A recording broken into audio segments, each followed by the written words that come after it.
to the 2025 Digital Health Summit brought to you by the California Telehealth Resource Center.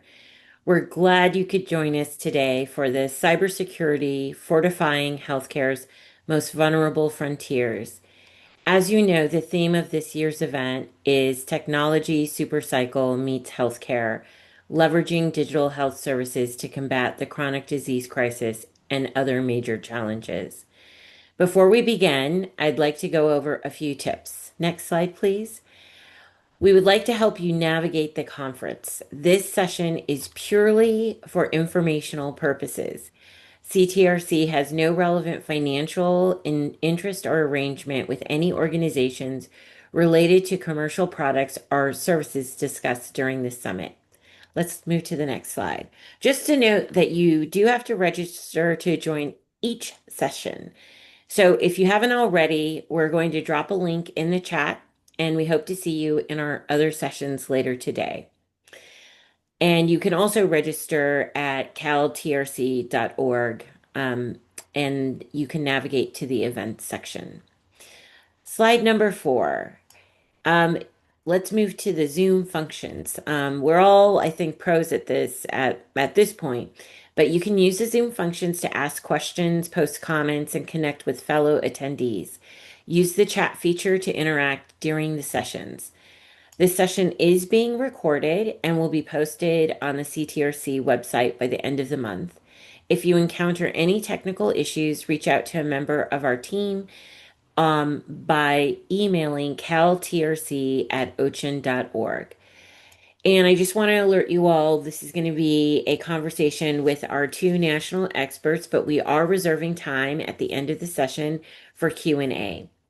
And I would be remiss if I did not thank our funders, the U.S. Department of Health and Human Services and the California State Office of Rural Health, which is housed in HCI.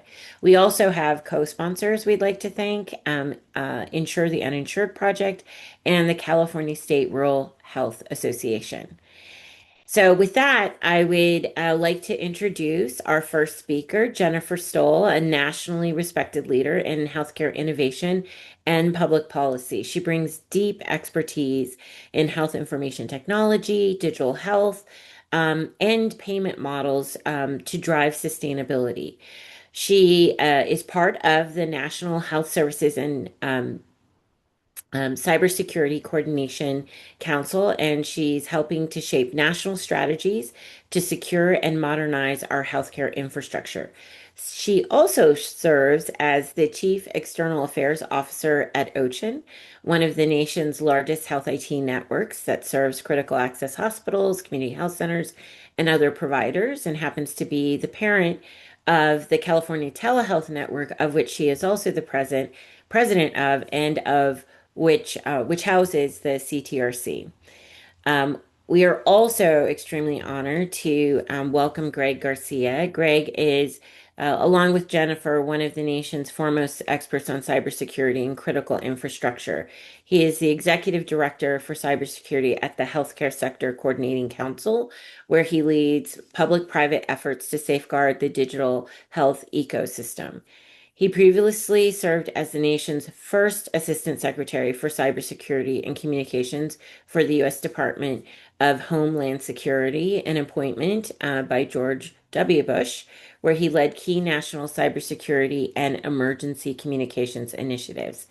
He also brought his expertise to the broader cybersecurity community in various other sectors. I'd like to thank you both for being here, and we're going to dive into an exciting conversation. We're going to start with Greg and have you share with us some of the work that you do, followed by Jennifer, who will share information about a recent report that they issued. Thank you, Sylvia. I'm glad to be here, and thank you to all who are listening in. This is a critical topic, and it's an existential topic for all of you when we think about healthcare cybersecurity. And we in the Sector Coordinating Council are organized around the principle that cyber safety is patient safety. It is the ground truth, as we sadly know today. The Health Sector Coordinating Council is a industry organized, industry managed advisory council to ourselves in the health sector and also to the government. We are part of a public-private partnership.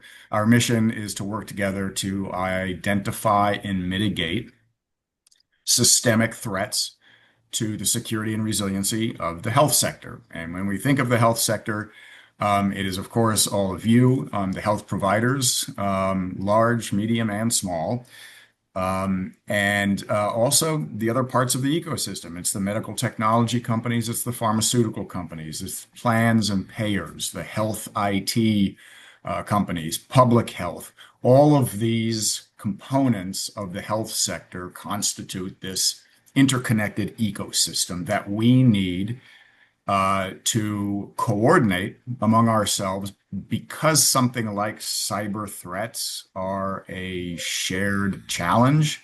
It's therefore a shared responsibility. And as an advisory committee, we need to find those common threads of concern and advise ourselves in the government about how we get more secure and how we get more resilient. We have done that primarily. We have 450 organizations in the membership, 40%, 42% of which are health provider organizations.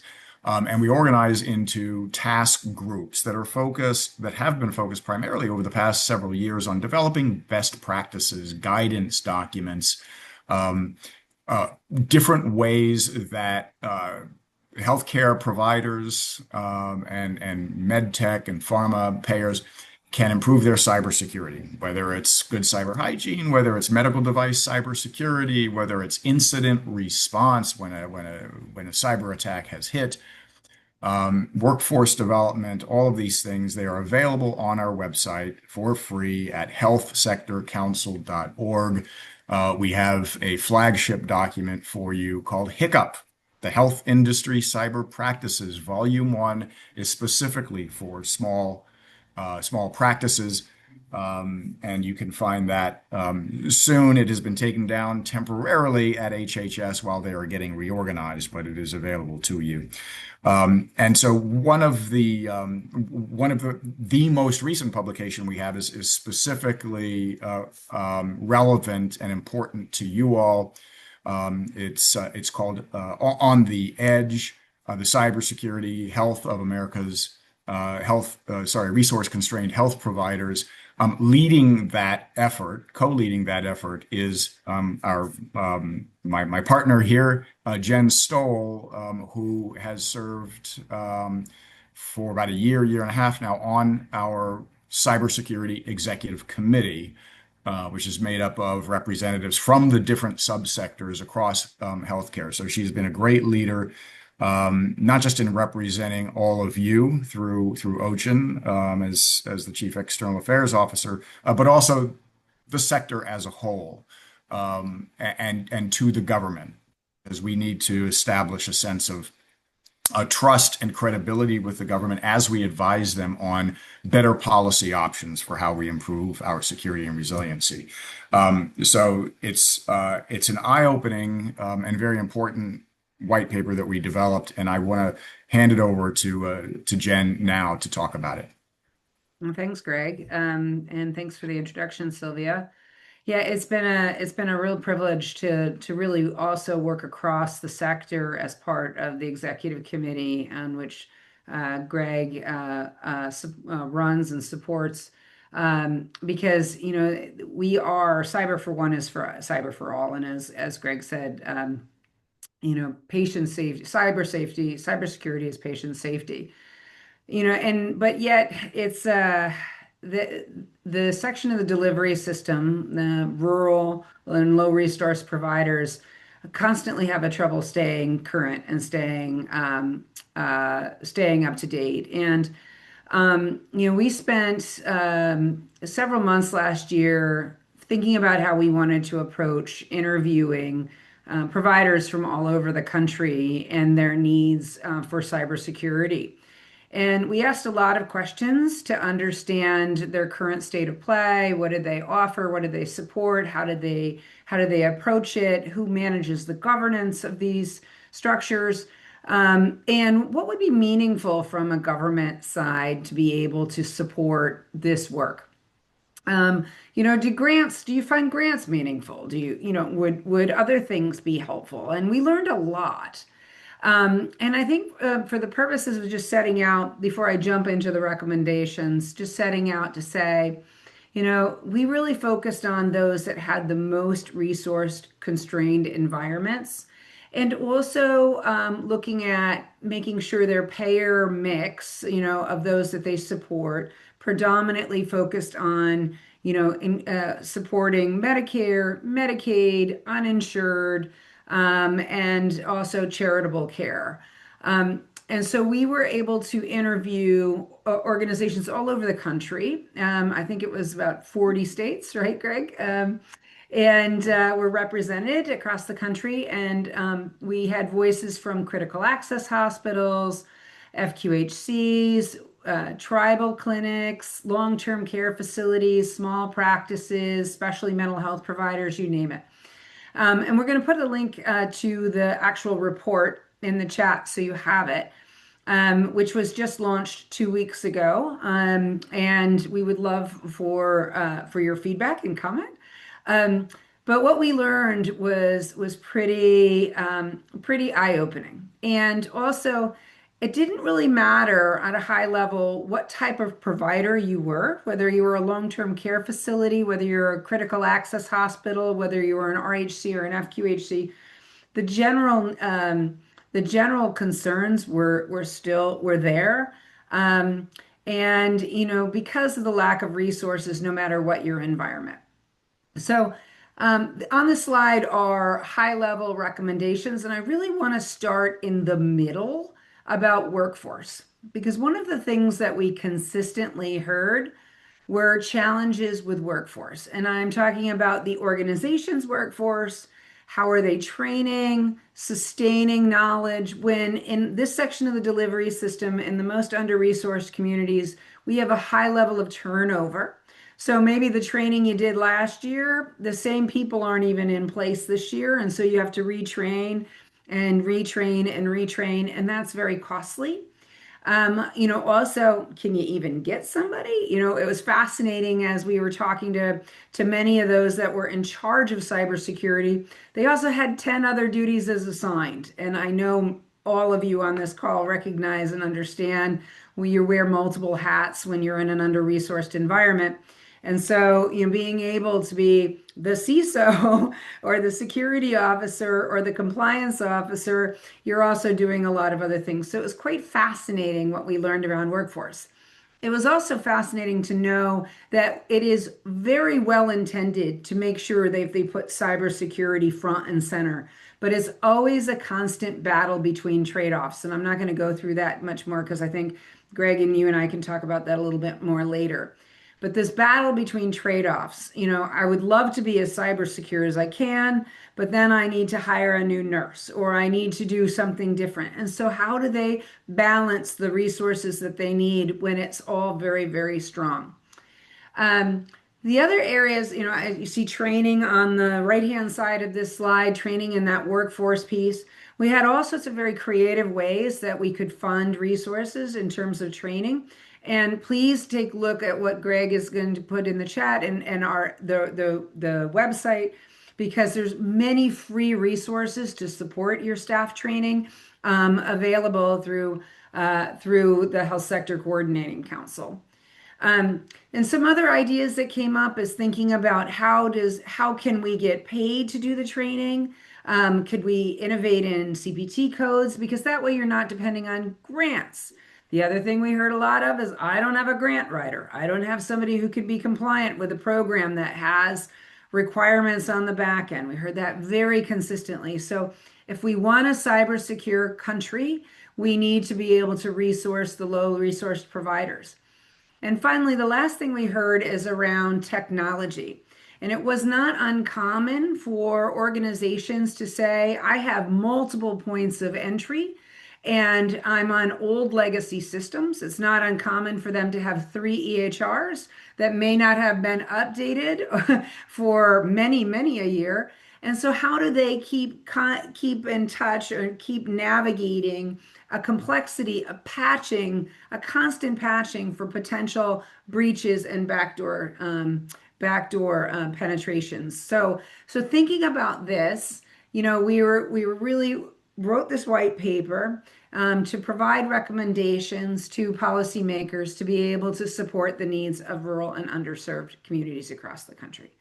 So that's my slide, Sylvia. I'm going to Great. pass it back to you. That's a fantastic level set. Thank you, Jennifer and Greg. We're going to advance to the next slide, and we're going to kick off our questions now. And this is really a fireside chat for us all. And I want to start with, we're called the California Telehealth Resource Center. A little bit of a misnomer. It's really all digital health, from e-consults to AI-enabled systems, all the way to remote physiological monitoring. So we really span the gamut of digital health modalities. And we've heard from the current administration that they're, particularly the new administrator for CMS, that there is a real interest in expanding, accelerating the adoption of digital health modalities to make up the gap in the delivery of care, particularly in rural communities. And so, thinking about starting with Greg and then Jen, some of the challenges, particularly that rural and low resource providers currently face in terms of cyber hygiene. What are some of the most common cybersecurity gaps that providers are seeing and facing, and what are some of the potential solutions to those gaps? Greg, you want to start? You're on Oh, mute. Greg, you're on mute. Sorry. Yeah, so the gaps. I think one of them that Jen highlighted from the report is workforce. Simply having the people with the requisite expertise to simply be able to manage their cybersecurity program, whether it's very rudimentary or whether it's more mature.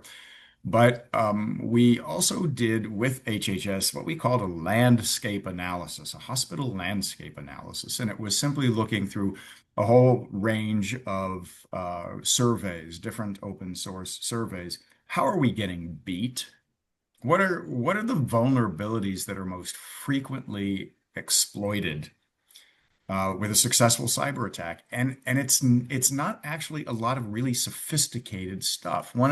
It's like there's three of them. One of them is what we call social engineering. It's email phishing. It is getting through to frontline employees with fake emails that lead you to a malicious link or an attachment. And when you open it, it drops malicious code into your network. And that's one way that hackers then are able to steal information or corrupt your systems.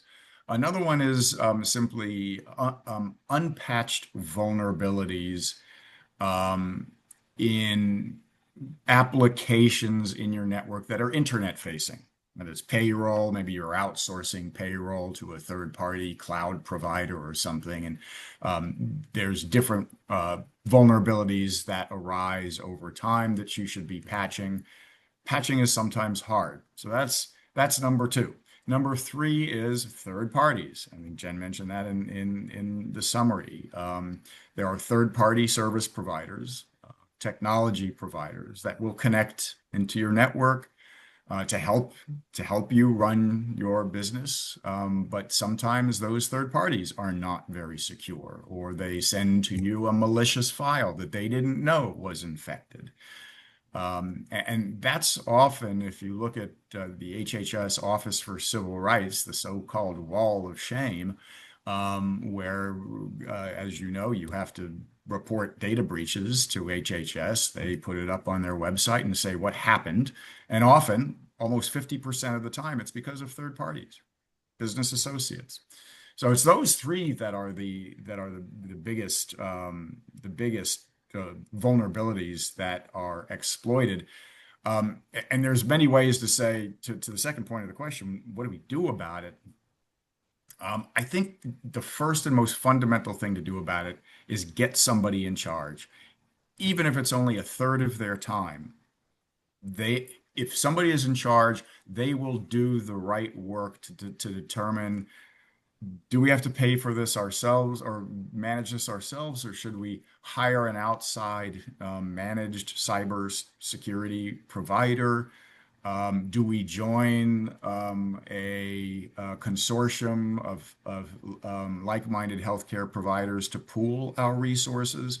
There are plenty of low cost, low friction ways to improve your cybersecurity posture without too much extra work. But you ought to have somebody assigned to do it who has a basic knowledge.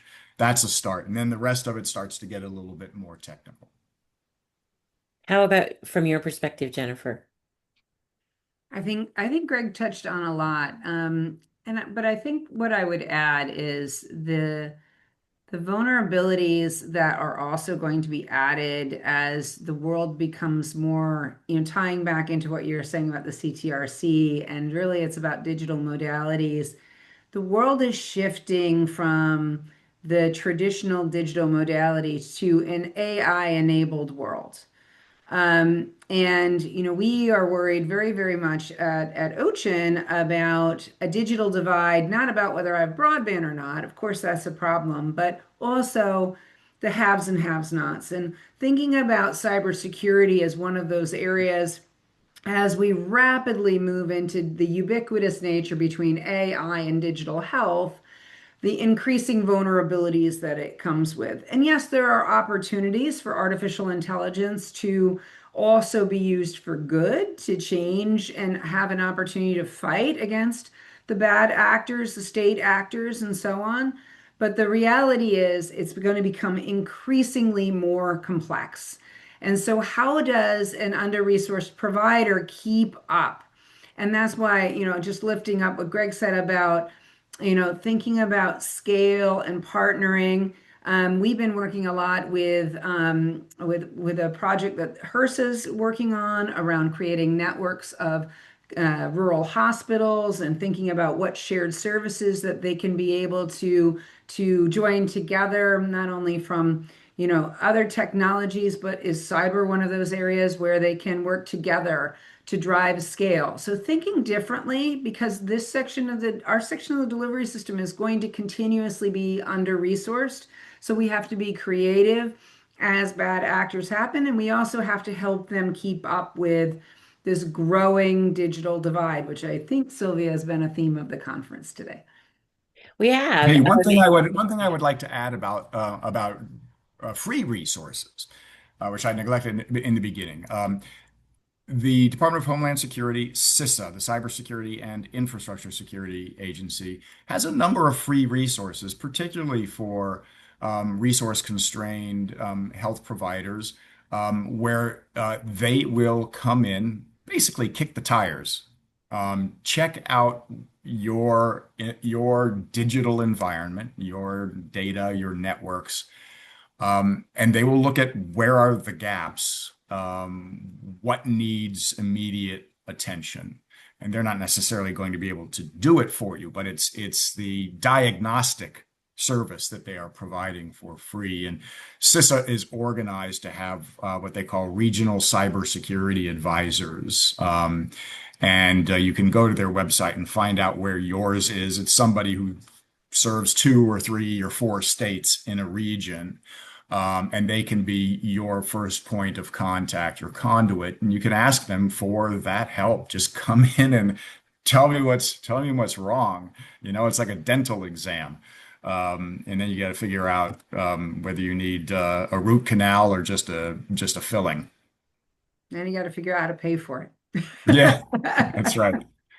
Yeah, I think Greg, that was exactly where I wanted to go next. You had said the first your starting point is appoint someone to be accountable. And then the next is so many providers are flying blind, or even if they have a good sense of what their cybersecurity is in their traditional health IT or their existing health IT infrastructure, as they look to add new modalities. So, we're our CTRC and all the TRCs around the country are really looking to drive optimization and expansion, evidence-based, of course, of digital health tools like e-consults, telehealth, and RPM, and other AI-enabled systems.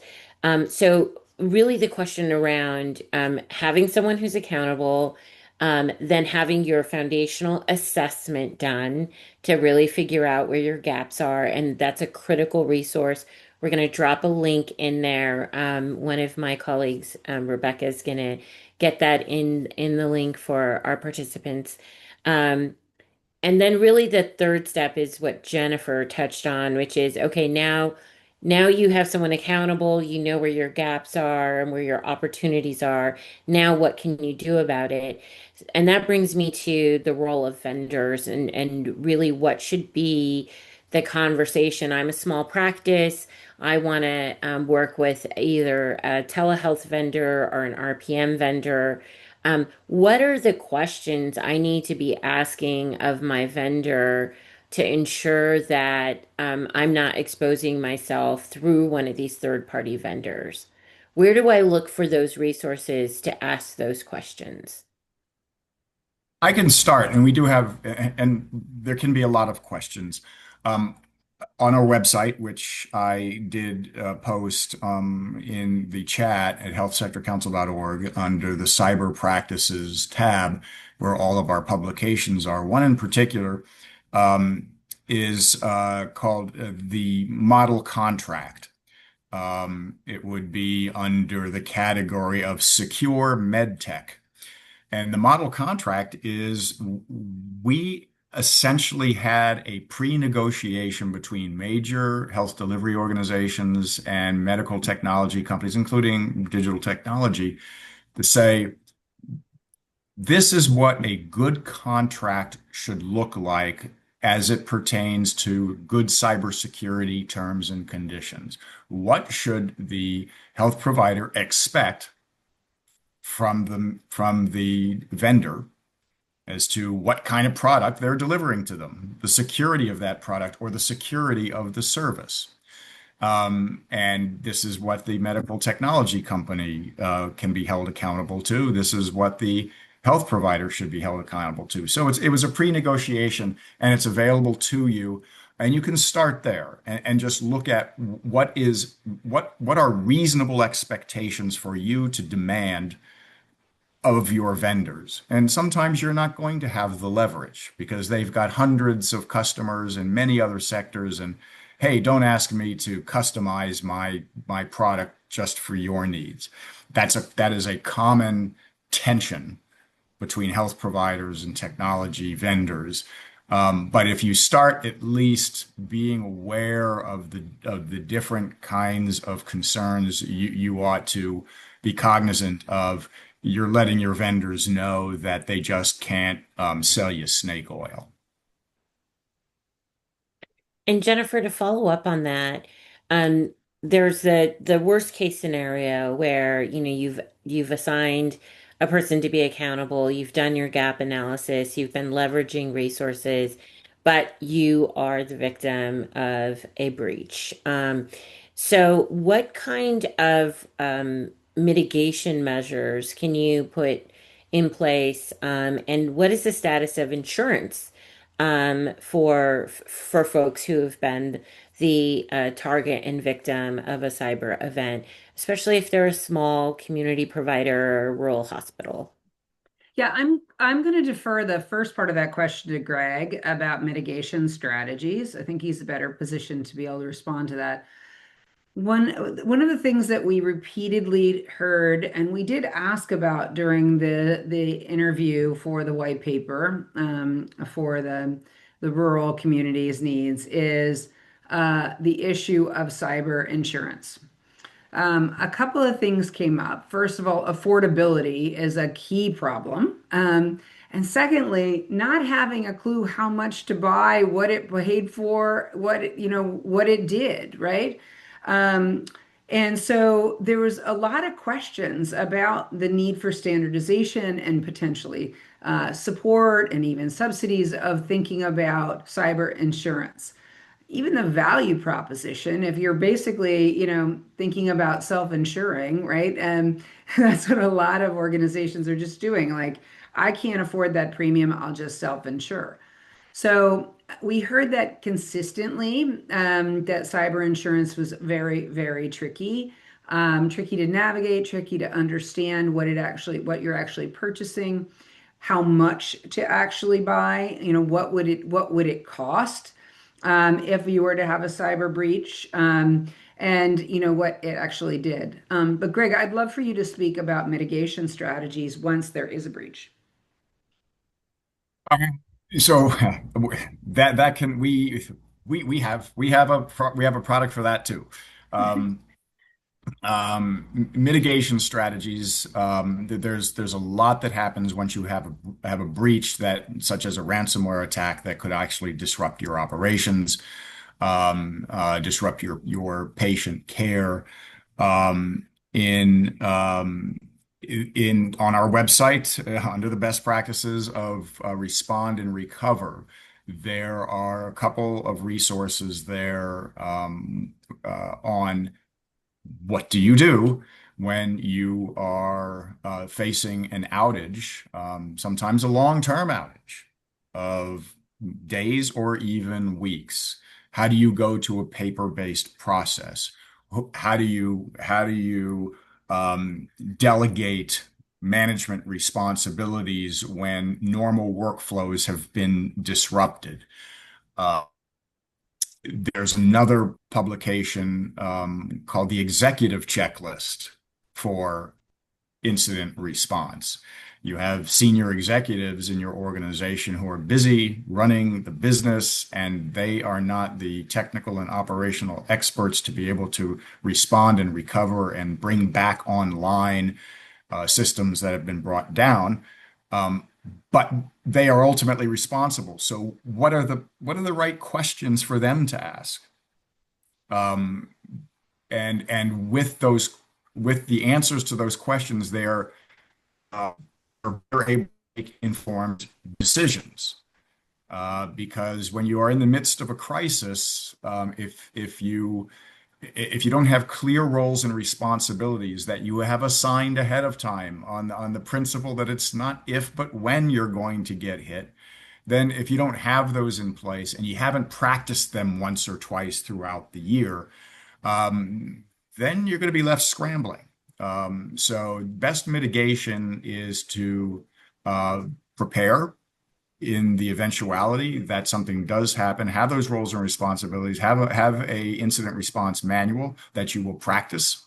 And practicing makes muscle memory. It doesn't have to be elaborate, but at least understand that you may be without communications. You're going to be without IT. You're going to have to go to a paper-based system, and how you're going to maintain patient care if some of your medical technology is down. And that's for every organization to sort of figure out in terms of what kind of care are you providing, what's the volume, a lot of factors in play. But those publications will sort of help you parse out the things to think about.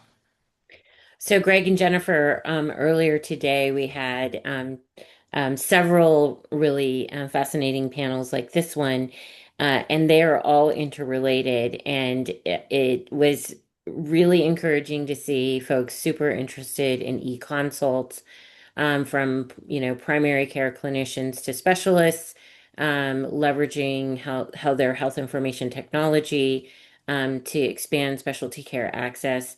And then we had a panel of two researchers in AI talking about the use of generative AI systems.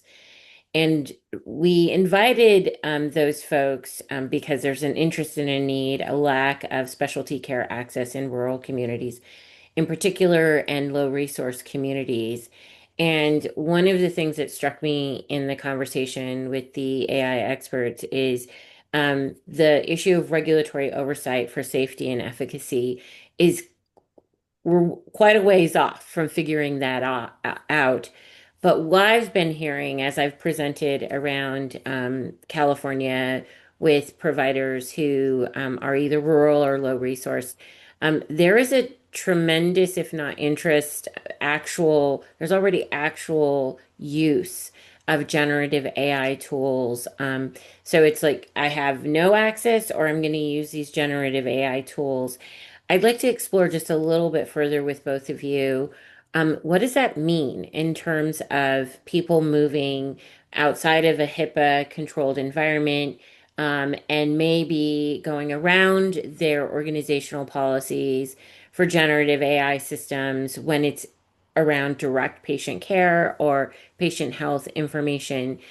Greg, what are you seeing in terms of the role of AI and the use of new tools that may or may not have been um, vetted through either the FDA or they're not part of a certified health IT tool? Like it seems like that risk is rising exponentially because the need is as well, and the resources to deliver care are in an era of scarcity. Yeah, we are exploring that issue as well. There's a lot of complexities. We have started up a task group on artificial intelligence cybersecurity.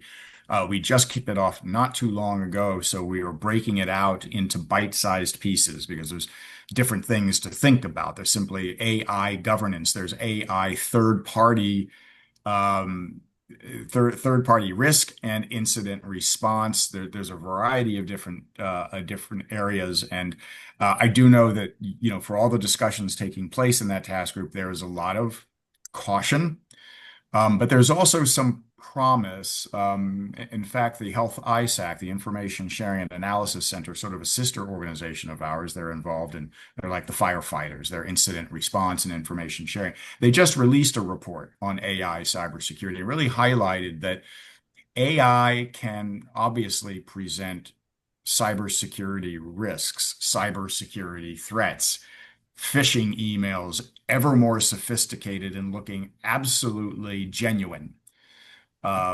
But AI is also a defensive tool.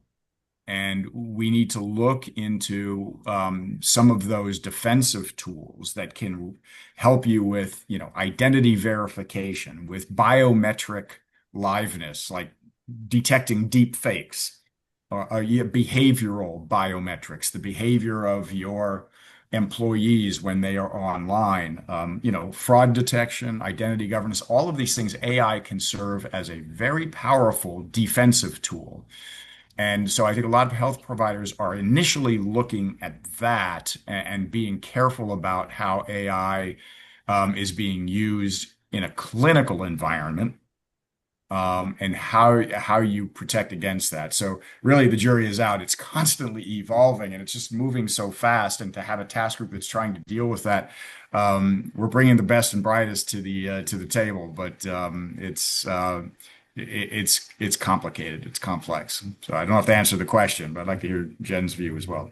Well, I'm going to take off my executive committee hat from the HSCC for a second and use my OCHAN hat.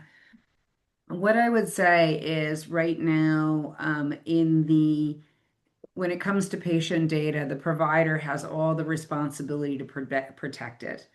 And, we have different privacy frameworks depending on what type of actor you are and in a breach, whether it's caused by whatever the instrument is caused, the provider has all the responsibility based on HIPAA being the law of the land. But we also have other privacy constructs, and we have entities that are outside of the HIPAA covered environment or as a business associate of a covered entity, and that creates additional vulnerability with potential AI. So, thinking about a comprehensive privacy construct is something that needs to have to happen and part of a policy framework federally to really be able to successfully deploy AI, digital health, and cyber all interconnected for the most underserved and under-resourced communities across the country. So that's the first thing. And then the second thing I would think, again, with my ocean hat on, is we have this growing digital divide between those that have high quality systems and those that are being left behind. and thinking about where vulnerabilities happen, we're seeing more and more attacks on providers in these low-resourced environments because they're viewed as easier picking. But that's the challenge, right? So being able to support them, support their digital health modernization efforts is something public policy needs to lean into, so that everyone is sharing responsibility across the healthcare universe. So between privacy and digital equity, those are the two things that I would focus on.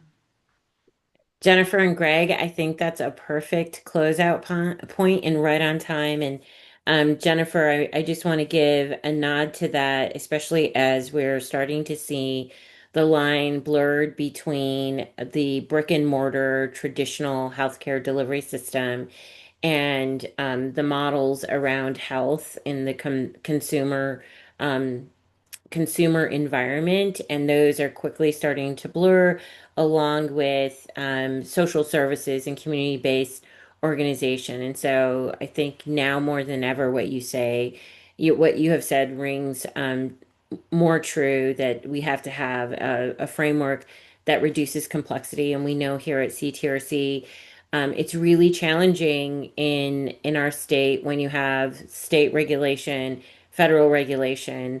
They're very complex, and there's lots of different areas that you need to comply. And so I think having cybersecurity tools, Greg, super grateful for these rich resources you've provided to us. We're going to highlight on our webpage. We're going to make sure that these get distributed out through social media. So I'm going to thank you both. Know you're incredibly busy. Thank you for the work that you do for the nation and for healthcare and for all of our patients and for us as patients. We thank you for your time. We hope to have you back again. And I'm going to hand it off to Rebecca to close us out. But thank you again. Pleasure to be here. Go ahead and close us out. Thank you again so much to our speakers for making this such an interesting and informative session. To start out with, we have our survey slide up here, and we would love to get your thoughts on the session.